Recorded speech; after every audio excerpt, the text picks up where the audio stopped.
कितने दिनों तक? सांझी किसकी बनती है? गोबर या मिट्टी की। लेकिन नाथद्वारा में किसकी बनती है? सांझी का मंदिर कौन सा है? मत्स्येंद्रनाथ। सांझी के लास्ट दिन व्रत कौन सा करते हैं? लास्ट दिन कब होगा मतलब? अमावस्या। अमावस्या आ गई, एक ही बात है, कुछ ही कह दो आप इसको। अच्छा, अब जैसे अमावस्या आ गई तो पक्ष चेंज होगा कि नहीं होगा? आ जाओ, शुक्ल पक्ष।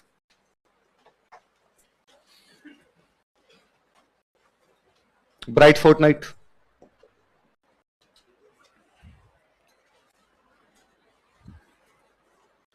अच्छा, कभी नोटिस करना, जैसे ही श्राद्ध समाप्त होंगे नवरात्रि शुरू हो जाएंगे। जैसे श्राद्ध समाप्त होंगे क्या शुरू हो जाएंगे? ये शरद ऋतु चल रही होती है। कौन सी ऋतु होती है?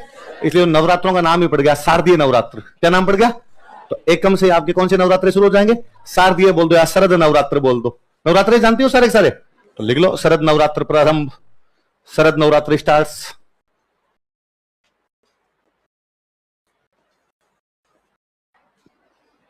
शरद नवरात्र प्रारंभ, शरद नवरात्र स्टार्ट्स। कब हो जाएंगे शरद नवरात्र शुरू? एकम। जैसे ही श्राद्ध शुरू, श्राद्ध खत्म होंगे, आत्मात क्या शुरू हो जाएंगे? नवरात्र। नवरात्र कितने दिन चलते हैं? पक्का? ज्यादा नहीं होते? नवरात्रों में हमेशा अष्टमी आएगी। नवरात्रों में क्या आएगी? अष्टमी हमेशा माता जी की अच्छी मानी जाती है ना। तो अपने तो ज्यादातर बेसिकली कुछ नहीं होता। ये वाली अष्टमी बंगाल का बहुत बड़ा त्योहार है, दुर्गाष्टमी। क्या होता है? दुर्गाष्टमी। हालांकि अपने तो ऐसा कुछ नहीं होता, अपने तो घरों में करते हैं होम। क्या करते हैं? इसलिए अपने इसको बोलते हैं होमाष्टमी। क्या बोलते हैं? दोनों लिख लो, दुर्गाष्टमी या होमाष्टमी।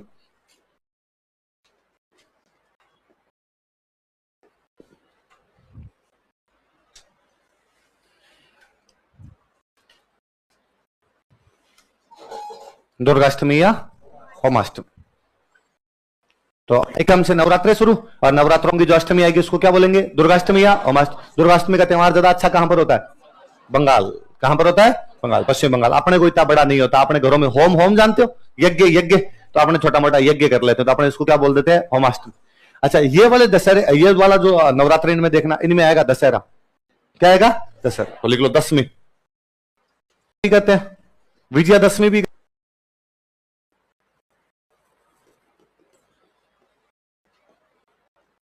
अच्छा, ये क्यों मनाते हैं आप सब जानते ही हो कि राम जी ने रावण को मार दिया था, बुराई पर अच्छाई की जीत हुई, राम जी युद्ध जीते। इस जीत की याद में हम क्या मनाते हैं? दशहरा। विजयादशमी तो नाम से पता चलता है, इस दशमी को विजय प्राप्त की, इसलिए नाम क्या पड़ गया? राजस्थान में सबसे अच्छा दशहरा होता है कोटा। कहां पर होता है? कोटा। या भारत में सबसे अच्छा दशहरा होता है मैसूर। कहां पर है? मैसूर कहां पड़ता है? कर्नाटका। तो आपने कहां कहां के दशहरे फेमस है बताओ देखिए? कोटा और लिख लो, कोटा तथा मैसूर के दशहरे प्रसिद्ध है। Dussehras of Kota and Mysore are famous. Kota तथा मैसूर के दशहरे प्रसिद्ध है। Dussehras of Kota and Mysore are famous. आपने तो राजस्थान वाला ज्यादा याद रखना, तो कोटा वाले नीचे अंडरलाइन कर लो।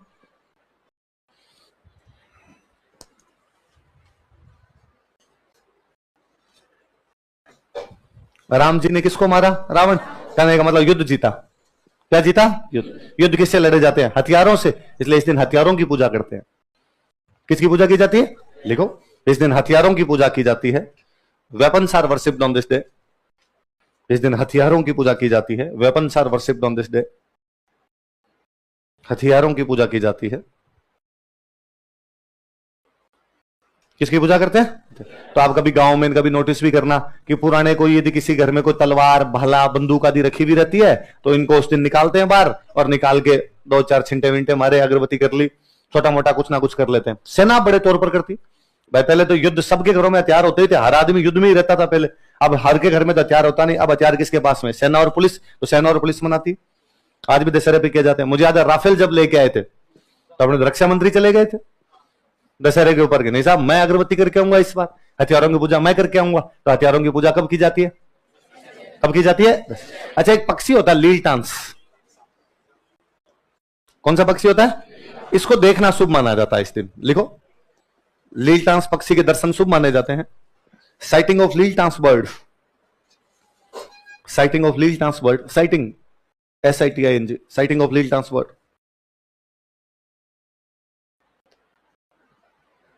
लीलटांस पक्षी के दर्शन शुभ माने जाते हैं। Sighting of Liltans bird is considered auspicious. Is considered auspicious. लीलटांस पक्षी के दर्शन शुभ माने जाते हैं। कौन से पक्षी के दर्शन?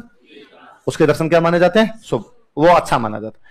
लील टांस आपने देखा नहीं होगा, एक छोटी सी चिड़िया होती है ना, हिंदी में उसको बोलते हैं नीलकंठ। क्या बोलते हैं? यहां नीला नीला ऐसा होता है उसके। अच्छा, आप हिंदी से भी नहीं समझे, मुझे इंग्लिश से आप एग्जैक्टली समझाए, किंगफिशर। आ गया ना समझ? बोतल पे बना हुआ देखा हो, पानी की बोतल आती है, पानी की नहीं आती है पानी की। अब आप दूसरी देखते रहते तो उसमें कोई क्या करे ना, पानी की बोतल आती है। विजय माल्या, विजय माल्या वाली कंपनी का नाम क्या था? किंगफिशर। तो वो इंग्लिश में आप उसको किंगफिशर कर दो, हिंदी में उसको नीलकंठ कर दो, और अपनी वाली भाषा में उसको क्या कर दो? क्या कर दो? लील। तो सेम सेम बात ही है। ऐसा कहते हैं कि भगवान राम जब रावण से युद्ध कर रहे थे, रावण मर नहीं रहा था, रावण मर नहीं रहा, तो पूछा विभीषण से, अरे चक्कर क्या है, ये मर ही नहीं रहा है? तो कहा भाई ये शिव जी का भक्त है। किसका भक्त है? शिव जी का भक्त है। और शिव जी ने इसको वरदान दे रखे हैं कि इसकी नाभि में अमृत कुंड है। नाभि में क्या है? और जब तक इसकी नाभि में तीर नहीं लगेगा अमृत कुंड फूटेगा नहीं, अमृत कुंड फूटेगा नहीं तब तक ये मरेगा। तो भगवान राम ने कहा पहले बता देते, तू आउट ऑफ सिलेबस तीर चलवा रहा है फालतू, तो तुम्हारे इस चले को सल्टाने जा रहा हूं, अब आपका आशीर्वाद चाहिए। तब भगवान शिव राम को दर्शन देते हैं नीलकंठ पक्षी के रूप में। कौन से पक्षी के रूप में? अच्छा, फिर एक कहानी और अपने, कि जब समुद्र का मंथन किया गया तो समुद्र के मंथन में सबसे पहले जहर निकला। क्या निकला? तो हलाहल, ये जहर कौन पिएगा? तो भगवान शिव जहर पी गए। भगवान शिव क्या पी गए? इसलिए भगवान शिव के कंठ नीले पड़ गए। इसलिए भगवान शिव को क्या कहा जाता है? क्या कहा जाता है? नील। तो उन्होंने नीलकंठ पक्षी के रूप में दर्शन दिए। नीलकंठ पक्षी जैसे दिखा, भगवान राम समझ गए कि भगवान शिव, उन्होंने हाथ जोड़े कि भगवान शिव आपका आशीर्वाद मिल गया, अब बता दूंगा मैं इसको। अगला तीर उन्होंने रावण की नाभि में मारा, रावण को मार दिया। तो जिस प्रकार राम जी को नीलकंठ दिखा और उनका कार्य सफल हुआ, उसी प्रकार आप भी यदि दशहरे को नीलकंठ देख लोगे तो आपके कार्य भी सफल हो। इसलिए प्री वाले एग्जाम से पहले जो भी दशहरा है उसमें सब क्या देखें? इस बार नीलकंठ देखे, फिर आपके जीवन में जो कोई कमी है वो कमी क्या हो जाएगी? तो आपको पेपर पास करना हो, आप कोई प्रॉपर्टी खरीदनी हो, कोई आपका ऐसा कुछ दिमाग में हो, है ना, कि वहां अपनी पार नहीं पड़ रही हो, तो किसको देखने से पार पड़ सकती है? मैं जब जिन पंडित जी का भी एग्जाम्पल दे रहा था, तो सर दिलीप सर क्लास में पढ़ाए और सर ने कहा भाई इसने नीलकंठ वो पक्षी को देखें तो शुभ रहता है। तो हम स्टूडेंट जो बैठते सर सच में ऐसा होता है? तो पंडित जी खड़े और पंडित जी ने कहा सर मैं बताता हूँ, रुको आप। हाँ आप बताओ भाई क्या है? तो उन्होंने कहा सर एक बार क्या हुआ, एक गांव में एक किसान था और उस किसान के घर पे बहुत ज्यादा घाटा हो गया, है ना, 5-7 साल अकाल पड़ा तो फसलें हुई नहीं तो घाटा हो गया, कर्जा हो गया सिर पे। तो किसान गया पंडित जी के पास और पंडित जी जाकर कि पंडित जी घाटा चल रहा है भयंकर वाला, सिर पे कर्जा हो रखा है, टाबरों के ब्याह शादियां नहीं हो रही है, घर में लड़ाई हो रही है, कोई उपाय बताओ पंडित जी। पंडित जी ने कहा कुछ ही नहीं, तू तो दशहरे वाले दिन नीलकंठ देख लेना, वो 12-25 है, सब कुछ सही हो जाएगा तेरे को। उसने कहा केवल नीलकंठ देखने से? अरे क्या बात करता है, 7 पीढ़ियां तिर जाएगी, इतना धन होगा कि बाद में 7 पीढ़ियों को भी कमाने की आवश्यकता नहीं, सब टाबर टिकरों के ब्याह हो जाएंगे, एकदम लुगाई मोटार एकदम सुख शांति से रहोगे घर पे। उसको लगा इजी प्रोसेस है। बंदा अगले दिन भाई जब दशहरा आया सुबह सुबह व्हाइट कपड़े पहने एकदम और नीलकंठ देखने के लिए निकला, पर भाई दोपहर तक घूम लिया लेकिन नीलकंठ कहीं भी दिखाई नहीं। बंदे को लगा इसका मतलब चीज तो टफ है, दिखाई नहीं दे रही, इसका मतलब कुछ ना कुछ तो लॉजिक है, तभी अच्छा होता है, वरना तो हर कोई देख ले तो हर किसी की जिंदगी अच्छी हो जाए, पर हर किसी को तो दिखाई नहीं देता। तो मैं देख के जाऊंगा। फाइनली जंगल छानते छानते कोई 3-3:30 बजे जाते जाते भूखा मर गया, ऊपर नीलकंठ ढूंढता फिरे, एक नीलकंठ मरा हुआ पड़ा था। तो उसने कहा पंडित जी से पूछना ही भूल गए कि जिंदा देखना है कि मरा हुआ देखना है। तो उसने कहा आप यार जेब में डाल लेते हैं इसको, और मुंह इधर करके जेब में डालिए। अगर पंडित जी ने कहा मरा हुआ देखना तो देख लेंगे, पंडित जी ने कहा नहीं देखना तो फेंक देंगे, अब नहीं मिल रहा तो क्या करें। गया वापस पंडित जी के पास, पंडित जी जाकर पंडित जी वो पूछना तो भूल गया था कि जिंदा देखना है कि मरा हुआ देखना। पंडित जी ने कहा मरा हुआ देख मत लेना, 7 पीढ़ियां बर्बाद हो जाएगी, कुछ भी नहीं बचेगा, घर में और लड़ाई होगी, माथा फोड़ दोगे एक दूसरे का, सब कुछ खत्म हो जाएगा। उसने जेब से निकाल कर हम तो बर्बाद हो ही गए। पंडित जी आप ही करके देखो थोड़ा, आपने बताया था तरीका तो फिर आप ही आबाद हो थोड़े तो वो बात है। तो आपने ध्यान रखना है कि मरा हुआ नहीं देखना है। कैसा देखना है? मरा हुआ देख लिया 7 पीढ़ियां बर्बाद हो जाएगी, एकदम कुछ नहीं मिलना है। अच्छा, इस दिन खेजड़ी की पूजा की जाती है। किसकी पूजा की जाती है? लिख लो, इस दिन खेजड़ी की पूजा की जाती है। हाँ, हथियारों के भी करते हैं, खेजड़ी की भी इसी दिन, है ना, दशहरे वाले में लिखना, इस दिन खेजड़ी की पूजा की जाती है। Khejri is worshipped on this day. Khejri is worshipped on this day. अपने राजस्थान में तो खेजड़ी की करते जी, और अमरूद कहां से लाते अपने, वरना अपने और था क्या, ले देगी थी क्या अपने पास में। तो अपने तो राजस्थान का राज्य वृक्ष कौन सा है, राजस्थान का कल्प वृक्ष कौन सा है, कल्प वृक्ष मतलब जो सारी चीजें देता हो आप लोग। ऐसा कहते हैं भाई खेजड़ी में ऐसी कोई चीज नहीं होती जो काम ना आए, सारी चीजें कुछ ना कुछ काम आती है। कि खेजड़ी की जड़ और खेजड़ी की छाल, छाल समझ गए ना, जो तने पे उसके जो लगा होगा लेयर जो होगी उसके ना छाल, तो उसकी छाल और जड़ दोनों की दवाइयां बनती है। स्किन डिजीज, चर्म रोग जो भी हो, उनपे यदि खेजड़ी की छाल और खेजड़ी की जड़ें लगाई जाए, उनका रस वगैरह लगाया जाए तो चर्म रोग क्या हो जाते हैं, ठीक। अच्छा खेजड़ी की लकड़ी, लकड़ी तो अपने आप काम आ जाएगी, फर्नीचर बना लो, जलाने की काम लो, कुछ ही काम लो ऐसे। अरे खेजड़ी के जो पत्तियां होती है वो काम आती है अपने, जो बकरियां भेड़ गांव में खूब खाती है, लूंग, लूंग छांग छांग के लाते हैं बकरियों को और भेड़ों को खिलाते हैं। अच्छा खेजड़ी का जो फल होता है, ओए होए हो भाई साहब, पिछले कई सालों में सांगरी ने क्या वैल्यू पकड़ी है ना। और शादी ब्याह में सांगरी की सब्जी बनती है। सांगरी वैसे काम है, सूख जाए तो बन जाए खोखे, क्या बन जाए, खोखे, टाबर जेब में डाल के दोनों सारे दिन ड्राई फ्रूट वही है। और पश्चिमी राजस्थान में होता है क्या है। और सांगरी की सब्जी की इज्जत देखो, आजकल शादी ब्याह में बनती है, और यूं नॉर्मली आप मार्केट में खरीद लो तो 1000 रुपए किलो, और वैसे होटल वाले लिखते हो रहे यहां पर सांगरी की सब्जी मिलती है, मुझे भी लिखना पड़ता है। और शहरों के लोग खूब जा के खा के हो आते हैं कि नहीं सांगरी की सब्जी खाएंगे, सांगरी की सब्जी। यहां किसी के ब्याह में कितने पैसे लगाए कितने नहीं लगाए, किसकी शादी अच्छी हुई किसकी शादी अच्छी नहीं हुई, वो डिसाइड लोग ऐसे करते हैं कि अरे यार उस आदमी ने बड़े जोरदार पैसे लगाए थे, कैसे, अरे सांगरी की सब्जी खिलाई थी। तो मुझे बड़ा अजीब लगा शुरू शुरू में यहां पर, मैं यार शहर में सांगरी की सब्जी बनाते तो लोग राजी होते हैं, और ये कि सांगरी की सब्जी गांव में बारात में बना दे, मतलब बाराती दूर फेंक के जाए, शर्म नहीं है इनको, क्या खिलाई थी। क्योंकि गांव में इतनी सांगरी लगती थी, ज्यादा सांगरी लगती है कि सांगरी वाली जो रुत आती है उसमें महीने भर तक मम्मी सुबह शाम क्या बनाती है, फाइनली मम्मी को कहना पड़ता है तो मिर्च खिला दे, ये सांगरी मत खिला, कंठ छिल गए यहां से। पर वो कि वो सांगरी शहर में आगे इज्जत प्राप्त कर लेती। मैं 2010 में नया नया पढ़ने के लिए आया, एक लोकल जयपुर के कोई भैया दोस्त बन गए, पास वाली सीट पे बैठते थे, दोस्त बन गए, थोड़ा पंडे में ठीक ही था मैं थोड़ा। तो एक दिन वो उन्होंने कहा कि चल घूम के आते हैं इस बार संडे को, कहां पे, कहां चलेंगे, तो यार तेरे को एक अच्छी जगह खाना खिला के लाऊंगा, एक रेस्टोरेंट चलेंगे। अच्छा खाना मतलब क्या होगा वहां पे, अरे उन्होंने कहा वहां जोरदार खाना है, क्या है फिर भी, तो कहा वहां पे ना यूं नीचे बिठा के जिमाते हैं। अच्छा फिर क्या, फिर वहां पे ना बाजरे की रोटी और सांगरी की सब्जी खिलाते, फिर का वहां ना झोंपड़ा बना होता है, झोंपड़े में बिठा के जिमाते। तो अरे का बड़ा मजा आएगा, मगर ये मजे मेरे 21 साल से ले रहा हूं, ये इसको मजे नहीं कहते, इसको सजा कहते हैं। वैसा मुश्किल से छोड़ गए हैं वो बाजरे की रोटियां, यहां आके तो गेहूं खाने दे, यहां आके तो हरी सब्जी खा लेने दे, तू यहां भी अब सांगरी खाएंगे आके। तो ये ना ये शहर वाले बच्चों का जो नॉस्टैल्जिया है कि वो बाजरे की रोटी खा लेते हैं, ऐसा 10 एक दिन तक लगातार खानी पड़ जाए तो हालत खराब हो जाए। गांव वाले जानते, गांव वालों को जीव जानता कि कब उनको गेहूं मिल जाए, सांस में सांस आए। बाजरे वाली रोटी एक तो घर वालों को भगवान जाने क्या था, रात वाली जो बच जाती है वो सुबह खिलाते, चाय के साथ खिलाते, ले थोड़ी सी, अरे टूटती नहीं, दांत टूट जाते हैं इससे, लेकिन नहीं। तो ये शहर वाले तुम ना सर्दियों में 2-4 दिन खाते हो बाजरे की रोटी, इसलिए तुम्हें कूल फील होता है। अरे बाजरा खाया है थोड़े दिन, डेली खाना पड़े ना, जीव जाने आपका बाद में गेहूं। हाँ रेस्टोरेंट का नाम नहीं बताया जाएगा, मैं ये नहीं, ऐसे नहीं किया जाएगा। देखो मैं गया नहीं बाद में उस रेस्टोरेंट में, मैं भाई साहब ऐसे ऐसे चिल नहीं करना मेरे को जिंदगी में। तो मैं तो हमेशा इस बात के खिलाफ ही रहता हूं कि कई बार कोई आगे कहता है कि गांव को बहुत मिस करता हूं, क्या मिस करते हैं, मैं तो कभी कोई गांव को मिस नहीं करता। मैं मेरे गांव जाता हूं, अड़ोसी पड़ोसी दादाजी के पास बैठा रहता हूं, कोई पड़ोस के अंकल आगे और आगे, अरे कब आया तू, मैं अभी आया था, रात आया था, कल आया था, कितने दिन रुकेगा, तो 1-2 दिन रुकूंगा। आता ही नहीं तू, आजकल वहां जयपुर का ही हो गया, 6-7 महीने में एक बार आता है, 5-7 दिन तो रुका कर, तो मैं टाइम नहीं मिलता, काम करता हूँ वहां पे। तो फिर वो कोई पूछता अच्छा तू गांव को याद तो बहुत करता होगा, तो उनको तो मैं कहता हूँ हाँ बहुत ज्यादा याद आता, पर मैं मन ही मन सोचता हूँ मरे नहीं आती मुझे, पापा कहता इस गांव से ना, इसकी याद क्यों आई, इस गांव की 55 डिग्री का तापमान है, बाफन बल जाती है आदमी की तुम्हारे, यहाँ पे आराम से ठंड में रह रहे हैं, आराम से ढंग की जिंदगी जीते हैं, क्यों आना है वापस।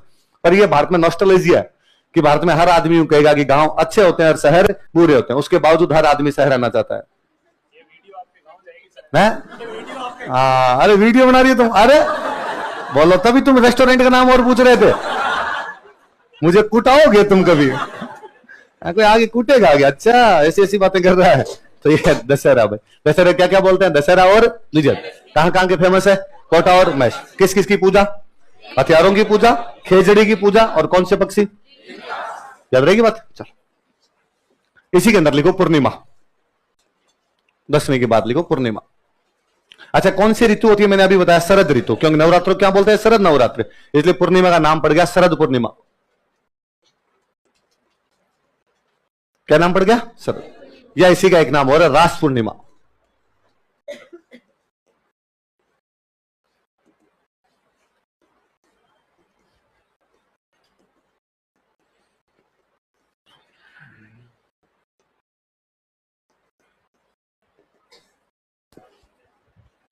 क्या नाम बताओ, देखिए शरद पूर्णिमा या रास पूर्णिमा। मैं बता दूंगा, मेले लिखो, पहले 2 मेले लगते हैं, एक बार ये लिख लो, फिर अपने आगे बात करते हैं।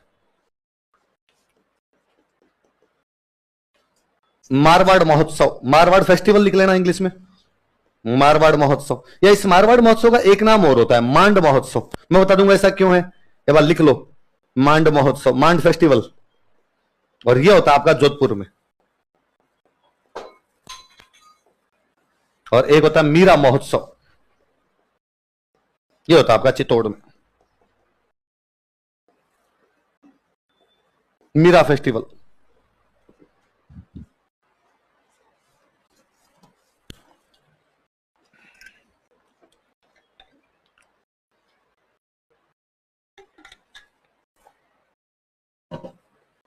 क्या क्या है बताओ, देखिए ये तो मारवाड़ फेस्टिवल, और दूसरा कौन सा आपका, मारवाड़ तो जोधपुर वाले इलाके को मारवाड़ बोलते हैं, इसलिए यहां जो फेस्टिवल होगा उसका नाम क्या हो गया, मारवाड़।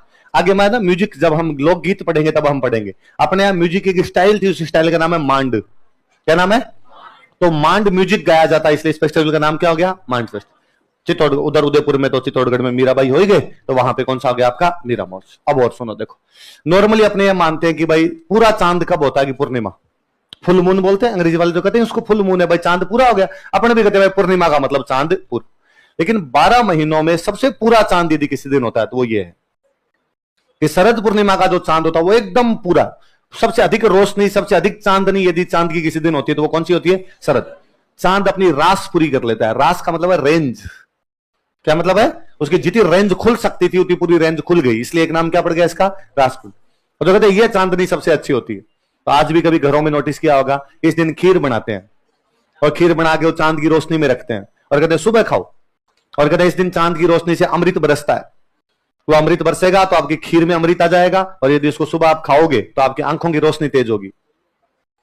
क्या तेज हो जाएगी, तो जिन जिन के चश्मे लगे हुए हैं पहले इस्तेमाल करें, इस बार खा के देखें, आपकी आंखों की रोशनी तेज होगी। और जिनके चश्मे नहीं लगे हुए वो थोड़ी कम खाएं, ये नहीं डोबे फट के बाहर आ जाए, दिक्कत हो जाएगी फालतू में, आंखें बाहर निकल के आ जाएगी किसी की। तो किस दिन वो खीर खाई जाए, शरद पूर्णिमा। किस दिन खाई जाए, शरद। पूछ रहे हो तुम कुछ, क्या होता, वो ज्योग्राफी आ गई, कल्चर में रहता हूं अभी। सुपर मून कहां चली गई, तो सुपर मून की तरफ चली गई, एक बार इधर ध्यान दिया अपने, तो ज्योग्राफी में पढ़ना। और शरद पूर्णिमा वाला जो चांद होता है हर महीने का, कि भाई हर साल के अंदर सबसे अधिक चांदनी कौन से दिन होती है, तो कौन से दिन होती है, शरद। तो वो फुल मून रेंज पूरी होती है उसकी। पूर्णिमा आ गई तो ये महीना क्या हो गया, समाप्त। आश्विन के बाद अगला महीना कौन सा है, कार्तिक। अब देखो आश्विन में तो यार त्योहार है ही नहीं, आश्विन में एक पक्ष तो पूरा का पूरा किस में निकल गया, श्राद्ध। इधर आगे नवरात्र, दुर्गाष्टमी, दशहरा और शरद पूर्णिमा, 4 त्योहार है सीधे सीधे ना। भाई नवरात्रि कहते अष्टमी दिमाग में लेके आ जाना कि नवरात्रि आई है, वहां पर क्या आएगी, अष्टमी। अष्टमी कौन सी आगे, दुर्गाष्टमी या होमाष्टमी। इन नवरात्रि की लास्ट में क्या आ जाता है अपना, दशहरा। और ये शरद नवरात्रि है तो पूर्णिमा भी कौन सी होगी, शरद। याद रह जाएगी बात। अब आ जाओ कार्तिक, कार्तिक में लिखो चतुर्थी, पहले लिखो कृष्ण पक्ष, और कृष्ण पक्ष में लिखो चतुर्थी। ये देख लो कृष्ण पक्ष में आई है चतुर्थी। मैंने आपको बताया था कि भाद्रपद वाली को छोड़ दो, उसके अलावा चतुर्थी जब भी कभी आएगी तो कौन से पक्ष में आएगी, और ये आपके भाई आजकल जो महिलाओं का फेवरेट त्योहार हो रखा है, करवा चौथा। जोर जोर से बोल हो रही हो तुम, ऐसे नहीं कहता सर तीज है। राजस्थान की संस्कृति खत्म कर दिया आप लोगों ने। चतुर्थी को क्या गई आपकी, करवा चौथ। तो हम मना लेने अपने करवा चौथ, व्रत रख लेना है, लेकिन अपने पति पत्नी के प्रेम का त्योहार कौन सा है, तीज। अभी आ रही है 3 दिन बाद, सारी लहरिया पहन क्या होगी तब तो कल्चर का मतलब ही है, वरना क्या मतलब है कल्चर का तो चतुर्थी को क्या आ गई आपकी, करवा चौथ तो नॉर्मली आप जानते हैं, क्या बताना? अष्टमी, अष्टमी को होती है अहोई अष्टमी।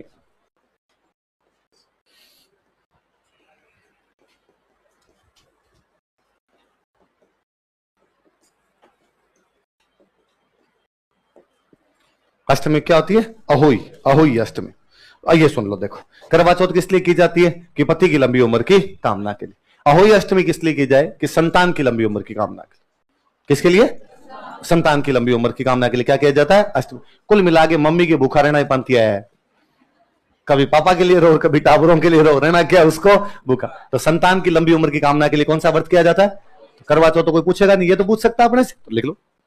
महिलाएं संतान की लंबी उम्र के लिए व्रत रखती है। विमेन की fast for long life of children. महिलाएं संतान की लंबी उम्र के लिए व्रत रखती है। विमेन की fast for long life of children. संतान की लंबी उम्र के लिए व्रत रखती है ना। कई बार बच्चे फिर दूसरे दिन को बुक बुक पढ़ के आगे मेरे को कहते हैं, सर आपने लिखवाया था ना संतान की लंबी उम्र के लिए। हाँ सर, बुक में लिखा था लड़कों की लंबी उम्र के लिए। किसके लिए? तो वह व्रत तो इसीलिए किया जाता है कि लड़कों की लंबी। पर ना कई चीजें देश काल परिस्थितियों के अनुसार बदलती है। पहले ये व्रत जब बनाए गए होंगे वो समाज युद्धकालीन समाज था। कैसा समाज था? समाज में युद्ध ज्यादा होते थे। युद्ध करने पुरुष जाते हैं, महिलाएं जाती। पुरुष तो मरने की संभावना पुरुषों की ज्यादा कि महिलाओं की? एक बेटा और बेटी दो है। बेटा युद्ध में गया हुआ है तो मरने की संभावना बेटे की ज्यादा है। तो मां तो किसकी लंबी उम्र की कामना करेगी? स्वाभाविक बात थी कि बेटे की चिंता ज्यादा होगी, क्योंकि वो बाहर है, वो युद्ध करने के लिए गया हुआ है। उसके चांसेस ज्यादा है कि घर पे आए या ना। आजकल ऐसा है नहीं, आजकल सब बराबर हो रखे हो, युद्ध में किसी को जाना नहीं है। उल्टा आजकल तो शाम का बैच होता है और 7 बजे बैच छूटा। एक लड़का भी आता है कोचिंग में, बच्चियां भी कोचिंग के अंदर आती है। लड़का यदि 10 बजे तक भी घर नहीं गया, घर वालों को कोई फोन नहीं आता, भटक रहा होगा, अपने आप ही आ जाएगा, कहीं नहीं जाएगा है। बच्चियां 7:30 तक ही नहीं पहुंचे, 8 तक नहीं पहुंचे, हमें घर वाले 3 बार फोन करते, कितने बजे बैच छूटा था, कहा आज लेट क्यों छोड़ा था, बस आई थी कि नहीं आई थी, 100 सवाल होते हैं उनके। तो आजकल दोनों की चिंता की जाती है। तो आजकल व्रत किसकी कामना के लिए हो गए? संतान। किसकी कामना के लिए हो गए? फिर एक और है जी, पुरुषों की उम्र कम होती है, महिलाओं की ज्यादा होती है। तो व्रत किसके लिए किया जाए? पुरुषों के लिए किया जाए, महिलाओं के लिए? आप देख लेना, ये तो औसत आयु है भारत की। भारत में औसत आयु पुरुषों की कम है और महिलाओं की। तो गांव में तो डायलॉग ही होता है लड़कियों के लिए, कहते हैं कि बाई ने तो गोयरोई को नहीं खा। गोयरा, गोयरा जानते हो? सांप, सांप है ना, सांप। कि इसको तो क्या नहीं खाएगा? सांप। ये कैसे नहीं मरेगी कि इसको तो सांप ही नहीं खाए? और कैसे खाएगा सांप? वो घर से बाहर ही नहीं जाती। सांप उसको तो खाएगा तो घर से बाहर जाएगा। तो कहावतें यूं थोड़ी बनी। इसका मतलब महिलाओं की औसत आयु ज्यादा है और पुरुषों की औसत आयु कम है। तो जिनकी औसत आयु कम है उनको कहे भगवान थोड़ा और रख इनको। तो बाद में उनके लिए कौन सा व्रत किया जाए? अहोई अष्टमी। कौन सा व्रत है? तो 2 त्योहार लगातार हो गए। कौन कौन से? चौथ और 8।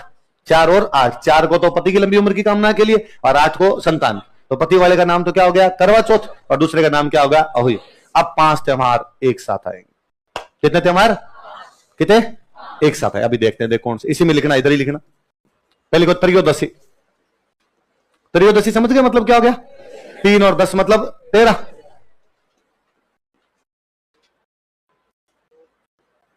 और ये होती है भाई आपकी धनतेरस। नाम सुना होगा तो? धनतेरस तो हाँ, एक ऋषि हुए थे अपने धनवंतरी। कौन ऋषि हुए थे? उनकी जयंती होती है भाई, धनवंतरी जयंती।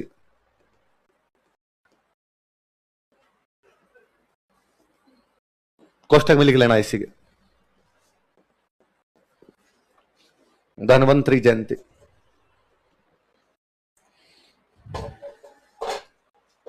त्रयोदशी के दिन क्या होती है? धनतेरस। धनतेरस को क्या बोलते हैं? और सुनो, देखो मेरी बात सुन दोनों।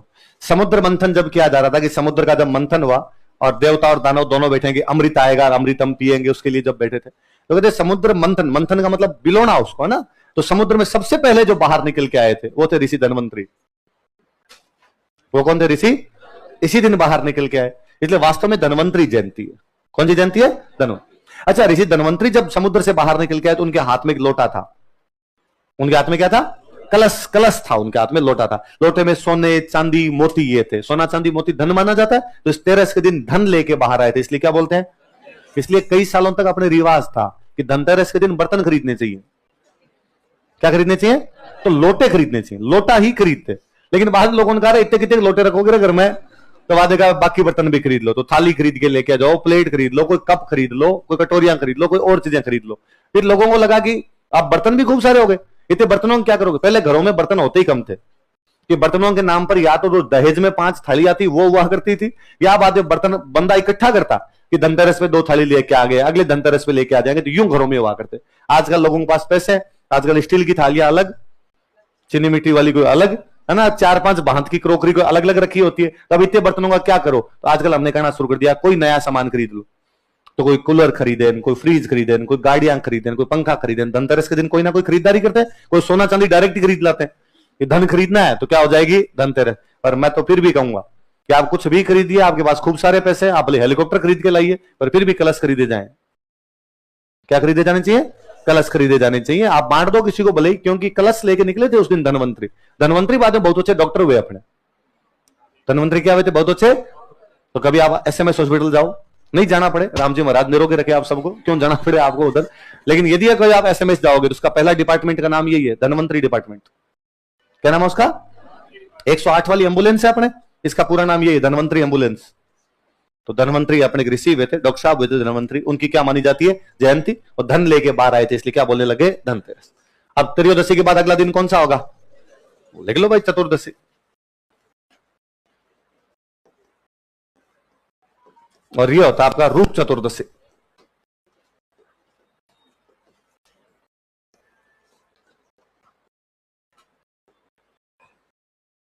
रूप चतुर्दशी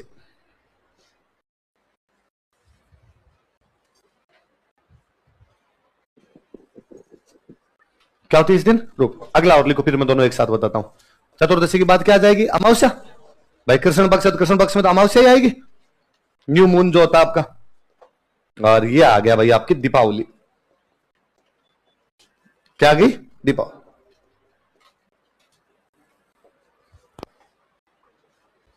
दीपावली अमावस्या दिन क्या आ गई, दीपावली। तो त्रयोदशी को होगी धनतेरस, चतुर्दशी को होगी रूप चौदस, और अमावस्या क्या होगी आपकी, दीपावली। दीपावली आप जानते हो सर, भगवान राम अयोध्या वापस पधारे, 14 वर्ष का वनवास खत्म करने के बाद राम जी अयोध्या पधारे थे। पूरे अयोध्या के अंदर दीप दीप जलाए गए, इसलिए इसका नाम ही क्या पड़ गया, दीपावली। अंधेरा था, अमावस्या का अंधेरा था, लेकिन उसमें दीपावली से पूरे अयोध्या को जगमग जगमग कर दिया गया एकदम। तो भगवान राम के आने की खुशी के अंदर क्या मनाई जाती है, दीपावली।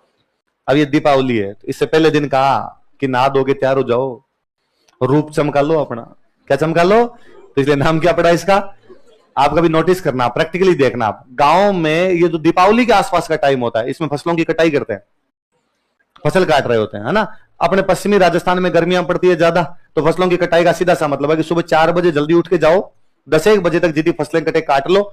दिन में तो गर्मी इतनी पड़ने लग जाएगी, खेत में खड़े भी आप नहीं रह पाओगे, तो दिन में 11 बजे से 3 बजे तक कर लो रेस्ट, 3-4 बजे फिर लगो, और शाम को 7-8 बजे तक काम करके आ जाओ। मतलब बंदा गया कब, सुबह 4 बजे, आया कब, रात को 9 बजे, नहाए कब, तो नहाने का टाइम नहीं मिलता था। फिर पश्चिमी राजस्थान में पानी भी कमी था, तो नहाते एकांत ही थे, एक दिन छोड़ के एक दिन ही नहाया करते थे, डेली नहाने से बाहर कम हो जाएगा, फालतू में क्यों नहाना है डेली अपने। तो कहा गया भाई रे, कल तो त्योहार है, आज तो रूप चमकाओ। तो एक त्योहार कौन सा हो गया अपना, रूप चतुर्दशी। तो 3 लगातार कौन कौन से बताओ, देखे, धनतेरस, रूप चौदस और दीपावली। नॉर्मली तो ये, पर मैं एक नई बात बताता हूं दीपावली। एक आपने जैन धर्म में एक भगवान पढ़े होंगे, भगवान महावीर, नाम सुना। एक आर्य समाज के एक लीडर पढ़े होंगे आपने, दयानंद सरस्वती, नाम सुना। इन दोनों की डेथ इस दिन हुई है। भगवान महावीर की डेथ किस दिन हुई थी, महावीर दीपावली को, और दयानंद सरस्वती की डेथ कब हुई थी, दीपावली। अच्छा, बड़े लोगों की डेथ होती तो हम कहते हैं उनको मोक्ष मिल गई। क्या मिल गई, मोक्ष। तो एक अच्छा शब्द होता है उनके लिए, निर्वाण। क्या होता है, मोक्ष। मोक्ष मतलब निर्वाण, निर्वाण प्राप्त होगी भाई उनको। तो किस किस को निर्वाण प्राप्त हुई इस दिन बताओ, देखे। ये तो भगवान महावीर, ये तो जैनों के लास्ट भगवान जी वे, 24 तीर्थंकर यही वे उनके। और एक आर्य समाज वाले कौन है आपके, दयानंद। ये लिख लो, इसी के नीचे लिखो, इसी के नीचे लिखना भाई, मेरे जगह नहीं थी, मैंने साइड में लिख दिया, आप नीचे लिख लो। भगवान महावीर तथा दयानंद सरस्वती का निर्वाण दिवस, nirvana day of Lord Mahavir and Dayanand Saraswati. भगवान महावीर तथा दयानंद सरस्वती का निर्वाण दिवस, nirvana day of Lord Mahavir and Dayanand Saraswati. भगवान महावीर तथा दयानंद सरस्वती का निर्वाण दिवस। 3 लगातार त्योहार आ गए, धनतेरस, रूप चौदस, दिवाली, अमावस्या पे ये पक्ष खत्म हो गया, अगला पक्ष शुरू हो जाएगा। लिखो अगला पक्ष, कौन सा पक्ष आएगा? शुक्ल